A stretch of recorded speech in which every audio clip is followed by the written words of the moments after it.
I have here in my hands the Bible. This is one of the most misunderstood, misrepresented, and misused works of all time. Now, if you can understand the Bible from a symbolic perspective, looking at the messages underlying, then you are doing it in a way where you're actually applying it to yourself. The Bible is a hit or miss for most people. You can love it, or you're just one of those people who hate it. But there's a lot of people in between who are very confused. A lot of people are not really into religion, and a lot of people are more into spirituality these days. The Bible is actually a book about your mentality, your psychology, and things that happen in the mind of all of us as human beings. It's not so much a book about morals. It's not so much a book about right and wrong, because there's a lot of stories in the Bible that are very confusing to understand. There's a lot of slaughter, there's a lot of massacre, and there's a lot of questions. And there will always be more questions than there is answers as long as you continue to look at it from a very literal perspective. And we all have great questions like, what is the meaning of life? What are we doing here? What is spirituality? Or how can I be the best version of myself I can possibly be? And the Bible answers those questions exactly. It's just not in an obvious manner where everybody can understand it. I'm going to talk about what it means to be spiritual, because there is a lot of misconception about what it means to be that. Being spiritual doesn't mean that you drink coconut water, you drink alkaline water, you go outside and you walk barefoot, and you meditate or you do psychedelic drugs. Being spiritual just means that you understand spiritual concepts and you understand how the invisible realm works. It even gets into manifestation itself. A lot of people are confused because they separate material things with spiritual things. But spirituality and material things are one. They're connected, and they will always be connected. Spirit and matter are one and the same. It is said that God created the world. God is a spirit, and he created matter. Out of spirit comes matter. So it is always the realm of the unseen that creates things which are seen. And this is a theme that goes across the Bible. And this is the story of manifestation. Because when you're manifesting, essentially you're visualizing and you're meditating and you are claiming to be that thing which you desire to be. So essentially, you are using a creative faculty you have within yourself. You are walking by faith, so to speak. You're not paying attention to the world around you. You are simply claiming yourself to be something, and then you are walking in that faith that you are that, even though your five senses will deny everything about it in your real life, everyday existence. So spirituality is just that. It's just understanding that you have a creative faculty. It's about manifestation. And this gets into understanding who you are, what you want for yourself, and then creating that image you want. We all have different desires. We all have different things we want to be. And there's nothing wrong with that. If you want a Lamborghini, if you want $1 million, that's fine. Not everybody wants that. You want the specific thing you want for yourself. I wouldn't want a Lamborghini for myself. That is just not something I want. But I have different things I desire. Now, we're given our desires by God, right? This is put in our hearts. This is something natural that comes to all of us. But this is where we can experience the most pain as well, because when we desire something and then we recognize that we don't have it, this amplifies this feeling of emptiness and lack. Spirituality is bridging the gap between the spirit realm and the material world. And this is because in manifestation, the material world is simply an expression of your inner world. The inner world comes first. And you may have heard the phrase, as above, so below, as within, so without. So this is essentially revealing a secret, that your inner world reflects outwardly. So essentially in the world of spirit, or the unseen realm, you have things going on within your mind, within your psyche. You have a bunch of ideas and beliefs that exist inside of you that simply express themselves outwardly. You have many impressions that must show themselves, and this is the point of this material world. The material world will always reflect what's going on inside of you. So if you don't like something that's happening in your physical world, you must change your inner world of thoughts, ideas, and beliefs. And once you do that, everything outside of you will change. This is spirituality. This is the realm of spirit. Things you cannot touch, the unseen realm.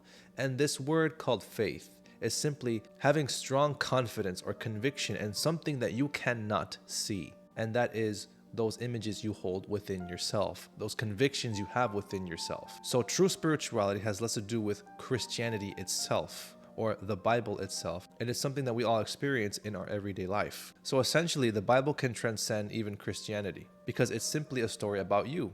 And we're all human beings. So it doesn't matter where we come from and what background we have. We can all relate to each other. So what is spirituality and what does that have to do with you? Spirituality is super important to understand because there are lots of things that happen which you are unaware of. The realm of ideas and thoughts is this world. You are constantly manifesting. You are constantly creating the world around you. You are constantly receiving impressions. And when you are very unaware of what's happening in your own mind, You're always going to be manifesting and creating things outside of you that you may not want for yourself. It is said in the Bible, "We battle not against flesh and blood, but principalities and powers in high places." These high places is your own mind. These powers and principalities are ideas and beliefs. So any idea and belief is considered a power over you. If you believe that you are a terrible person, you're good for nothing, then that's something incredibly strong that has a hold over you. And there is nothing nobody can do to tell you otherwise. That is simply a belief you have. So that is what's going to show up in your outside world. This feeling of you're good for nothing. You'll always end in failure. But you can reverse it, and then you can say, I am a great success, and you can convince yourself of this. And then you can have success all around you. It depends on how you use this ability. And this is spirituality. This is using your own mind. This is happening all the time. It's just that you're not aware of it. And as soon as you can become aware of it, the sooner you can get hold of your life and create the life that you want.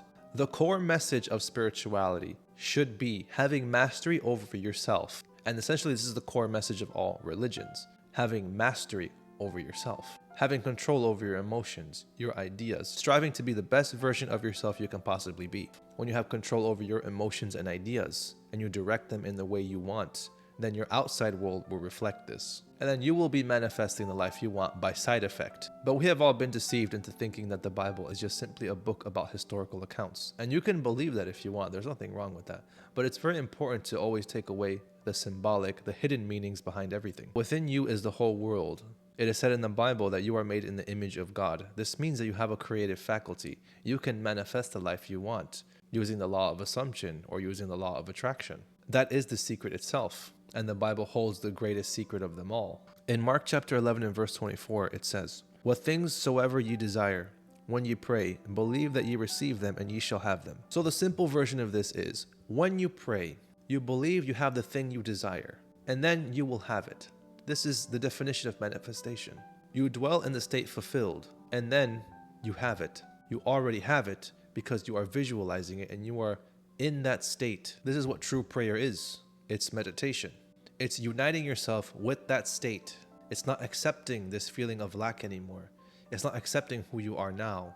It's being that person that you want to be right now. So prayer is less of a asking and more of a claiming. It's more of a decree. I am this or that, whatever it is that you want to be.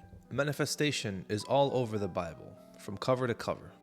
There are way too many symbolic messages that I can cover in one video. But that's the truth about the Bible. And it says in the Bible itself, the truth shall set you free. But for a lot of people, it actually puts people in bondage, and it keeps people stuck, and it keeps people in a state where you can't do anything, and it keeps you more restricted than anything. So what is it really setting you free from? But you are set free once you know that it's all about you, and it's all about your psychology and your mind, and it's about using it to set yourself free, because you don't have to be a victim to your surroundings. You can escape no matter how harsh, no matter how difficult your life is.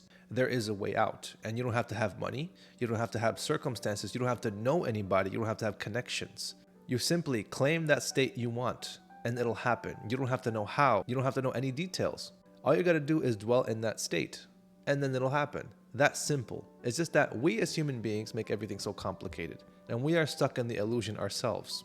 We're stuck in the illusion that this world around us is everything, that we are a victim to our own circumstances. And this is a story between good and evil, Jesus and the devil, God and the devil. Because Satan simply represents the world of the five senses. And in the Bible it says that Satan is the great deceiver, and he is also the god of this world. And what it means when it says he is the god of this world is he is the god of the five senses. Or in other words, in very simple terms, it is the illusion that this physical existence that we live in is reality itself. That this is more real than the spirit world, the world of ideas and beliefs, the world we cannot see. The devil is simply your adversary. It is the obstacle that is stopping you from being the person you want to be. If you want to be rich, for example, and you're broke, then it is your adversary or Satan that is telling you that you cannot reach this goal because you are broke. But that is the illusion.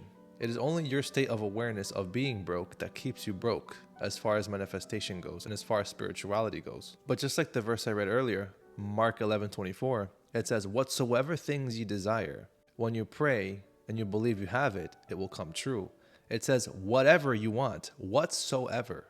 The only limit you have are the limits that your mind puts on yourself. If you think that it's impossible, then it will always be impossible. If you think things are possible, then it can become a reality for you. It is simply the idea of opening it up that will allow your mind to make things happen, that will make ideas come flowing into you to make things happen. But if you simply say, I can't do anything because I don't have money, I don't have connections, and you start making a bunch of excuses and you start saying things, then you close your mind, and then your mind says, okay, well, this is it. So you have officially closed your own mind. And this is why in Matthew chapter 19 and verse 26, it says, with men this is impossible, but with God all things are possible. All things are possible in your imagination. In the realm of mind, it should be allowed to be let loose. In the realm of the 3D, in this physical realm, things are seemingly impossible because there are limits. But your mind shouldn't be limited. But we look at things backwards. We say, because this world is like this, limited, then our imagination should be limited as well. But then that's when we've made the error.